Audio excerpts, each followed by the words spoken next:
ఇన్నాళ్ళు ఎవరిని కలవని కేసీఆర్ వరుసగా జనాన్ని కలుస్తున్నారు. పార్టీ చోటా మోటా లీడర్లతో ఫోటోలు దిగుతున్నారు. ఒకప్పుడు ఎర్రవెల్లి ఫామ్ హౌస్ లో ఎవరికీ దొరకని గులాబీ బాస్ ఇప్పుడు పేరున ఆహ్వానాలు పలుకుతూ జనంతో ఉన్నట్లుగా ఊహించుకుంటున్నారు. అధికారంలో ఉండగా ఫామ్ హౌస్ దాటలేదు. తాజాగా విపక్షంలో ఉన్నప్పుడు అదే ఫామ్ హౌస్ లో బుజ్జగింపులు చేసుకుంటున్నారు. రోజుకో ఎమ్మెల్యే సీనియర్ నేతలు పార్టీ మారుతుంటే ఏమీ చేయలేకపోతున్నారు. పైగా వచ్చే 15 ఏళ్లు అధికారం మనదే అంటూ అందరికీ చెప్పి పంపించడం మరో హైలైట్.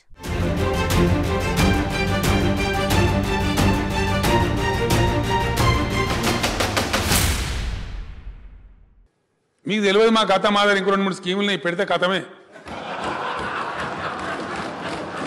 నేను ఆశామాషిగా చెప్పలేదు అధ్యక్ష, వాస్తవాలతో కూడుకున్నటువంటి విషయాలు నేను చెప్పిన. నేను మొన్న చెప్పింది కూడా ఆశామాషిగా చెప్పలే. కనిష్టంగా ఇప్పుడు ఉన్న టర్మ్ కాక ఇంకో 2 టర్మ్ మేమే గెలుస్తాం టీఆర్ఎస్. ఎవరికి అనుమానం అవసరం లేదు. కేసీఆర్ ఒక మాట చెప్పారంటే అది ఖచ్చితంగా జరగదు అన్న టాక్ పొలిటికల్ సర్కిల్స్ లో ఉంటుంది.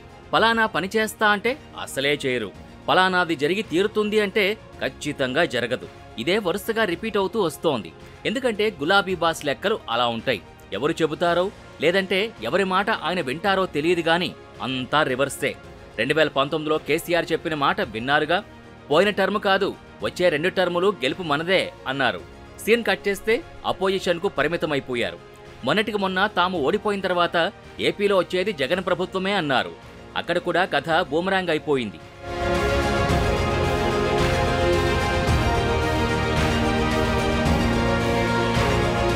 సరే, ఇది గతం అనుకుంటే ఇప్పుడేం జరుగుతుందో ఓసారి చూద్దాం. ఒక్కసారి ఈ సీన్లు చూడండి. కేసీఆర్ ఎర్రవెల్లి ఫామ్ హౌస్ ఒకటే జనంతో నిండిపోతోంది. ఇన్నాళ్లు కేసీఆర్ దర్శనం దొరకని వారు, కేసీఆర్ ని డైరెక్ట్ గా చూడని వారు, కేసీఆర్ తో ఫోటోలు దిగని వారంతా క్యూ కడుతున్నారు. ఇదంతా గులాబీ బాస్ పిలుపుతోనే.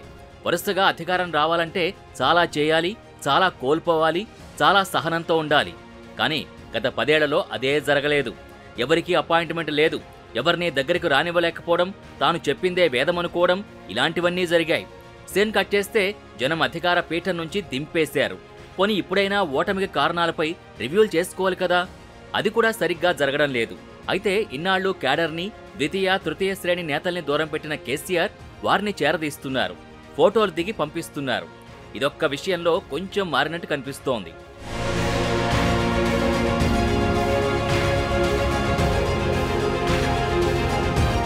క్యాడర్తో మమేకమవుతున్నారు సరే, కానీ ఫామ్ హౌస్ నుంచి బయట అడుగు పెట్టడమే మర్చిపోయారా అన్న చర్చ రాజకీయ వర్గాల్లో జరుగుతోంది.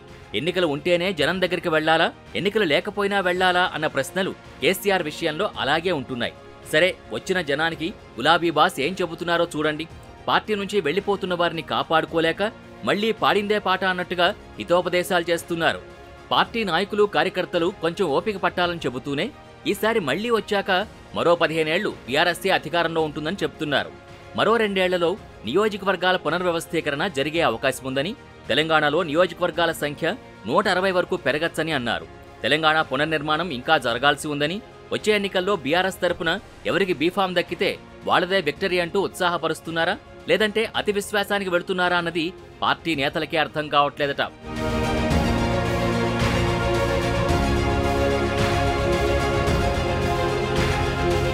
అసలు మొన్నటికి మొన్న పార్లమెంట్ ఎన్నికల్లో ఒక్క సీటు కూడా గులాబీ పార్టీ గెలుచుకోలేకపోయింది. ఇంతలా ఫామ్ కోల్పోవడం చూస్తుంటే పార్టీ మ్యాటర్ ఎలా ఉందో అర్థం చేసుకోవచ్చు అంటున్నారు. కనీసం కేసీఆర్, హరీష్ రావుకి పట్టున్న మెదక్ లోక్సభ కూడా గెలవలేకపోవడాన్ని గుర్తు చేస్తున్నారు. ట్రబుల్ షూటర్గా పేరున్న హరీష్ రావు కెపాసిటీ కూడా తగ్గిపోయిందన్న టాక్ వినిపిస్తోంది. అలాంటిది 15 ఏళ్లు మనదే అధికారం అంటూ చెప్పడంపై పార్టీలోనే క్వశ్చన్ మార్కులు పెరుగుతున్నాయి. నిజానికి కేసీఆర్, బీఆర్ఎస్ పని అయిపోయిందనుకుంటున్న వారంతా ఒక్కొక్కరుగా ఏమాత్రం ఆలస్యం చేయకుండా కారు దిగేస్తున్నారు. వారిని కాపాడుకోలేని పరిస్థితి కేసీఆర్ కుందిప్పుడు. మొదటి టార్గెట్ ఏంటంటే పార్టీని వీడుతున్న వారిని ఆపాలి. సైన్యం చెల్లాచెదరైపోతోంది, కంట్రోల్ చేసుకోవాలి. కానీ అదే జరగడం లేదు. పోయేవాళ్లు పోనీ అన్నట్టుగా కేసీఆర్ వ్యవహారం ఉందంటున్నారు ప్రత్యర్థి పార్టీ నేతలు. వాస్తవమే కదా, బీఆర్ఎస్ ఎక్కడుందో ఇప్పుడు టార్చ్ లైట్ వేసి ఎత్తుకాల్చింది కదా. ఏడుంది బీఆర్ఎస్? సింగిల్ సీటు కూడా పార్లమెంట్లో లేదు. పార్టీ పుట్టినప్పటి నుంచి 25 సంవత్సరాలలో ఇంత దీనావస్థ ఎప్పుడూ లేదు. ఇప్పుడు ప్రజలు కాదు, కేసీఆర్ కూడా బీఆర్ఎస్ ఏడుందని టార్చ్ లైట్ వేసి ఎత్తుకోవాల్సిన పరిస్థితి వచ్చింది. కాలగర్భం కాదు, గత చరిత్ర బీఆర్ఎస్ అనేది. బీఆర్ఎస్కు గత చరిత్ర ఉన్నది కానీ భవిష్యత్తు లేదు. బీఆర్ఎస్ను వీడి దొంగల్లో కలిసేటోళ్ల గురించి బాధ లేదని కేసీఆర్ అంటున్నారు. ఒక్కరు పోతే 10 మంది లీడర్స్ని తయారు చేసుకుంటామని తనని కలిసేందుకు వస్తున్న వారికి చెబుతున్నారు. బీఆర్ఎస్ పార్టీ ఎన్నో ఒడిదుడుకుల్ని ఎదుర్కొందని, ఇప్పటి సిచ్యుయేషన్ పెద్ద లెక్కేమీ కాదంటూ మాట్లాడుతున్నారు. తెలంగాణ అభివృద్ధి కోసం మైలురాళ్లు ఇంకా చాలా మిగిలి ఉన్నాయని, రాష్ట్ర ప్రజల ఆకాంక్షలు కలల్ని నెరవేర్చగలిగే అవగాహన తనకే ఉందని, తెలంగాణ ఆత్మని అర్థం చేసుకుంటూ సమస్యల లోతుని పట్టుకోగలిగి పరిష్కరించగలిగే సత్తా బీఆర్ఎస్కే ఉందని చెబుతున్నారు. ఇంత చేసి జనం నాడిని పసిగట్టలేకపోయారా అన్న ప్రశ్నలు పార్టీ ఇంటర్నల్గా వినిపిస్తున్నాయి. ఇదంతా అతి విశ్వాసమా అన్న చర్చ కూడా నడుస్తోంది.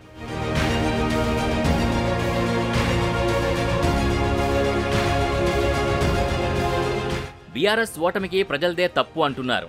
ప్రజాస్వామ్యంలో కొన్నిసార్లు అబద్ధపు ప్రచారాలు నమ్మి ప్రజలు బోల్తా పడుతుంటారని, మొన్న జరిగిన ఎన్నికల్లో అదే జరిగిందని పార్టీ నేతలకు చెబుతున్నారు. ఇదే కాదు, ఓడడంపై గులాబీ బాస్ కొత్త సూత్రాన్ని ప్రస్తావిస్తున్నారు. అసెంబ్లీ, లోక్సభ ఎన్నికల ఓటమితో పార్టీకి దిష్టి తీసినట్టయిందని సముదాయించుకుంటున్నారు. కాంగ్రెస్కు ఓటేసినందుకు ఇప్పటికే ప్రజలు నాలుగు కరుచుకుంటున్నారని, తెలంగాణ సమాజం తిరిగి బీఆర్ఎస్నే కోరుకుంటుందన్న నమ్మకంతో ఉన్నారు. ఇదొక్కటే కాదు, అధికారం పోవడాన్ని కేసీఆర్ అస్సలు జీర్ణించుకోలేకపోయారు. ప్రభుత్వం కూలిపోతుంది అని పదే పదే కేసీఆర్, కేటీఆర్ సహా గులాబీ నేతలు మాట్లాడారు. వాళ్లలో వాళ్లకే కలహాలు ఏర్పడి ప్రభుత్వం పడిపోతుందని చాలా మాట్లాడారు. ఆశలు కూడా పెట్టుకున్నారు. వీటిపై సీఎం రేవంత్ రెడ్డి ఘాటుగా మాట్లాడడంతో ఈ మాటలు మాట్లాడడం అప్పట్నుంచి ఆపేశారు. అయితే వచ్చే 15 ఏళ్లు మాత్రం తమదే అధికారమని చెప్పుకోవడం మాత్రం ఆపడం లేదు.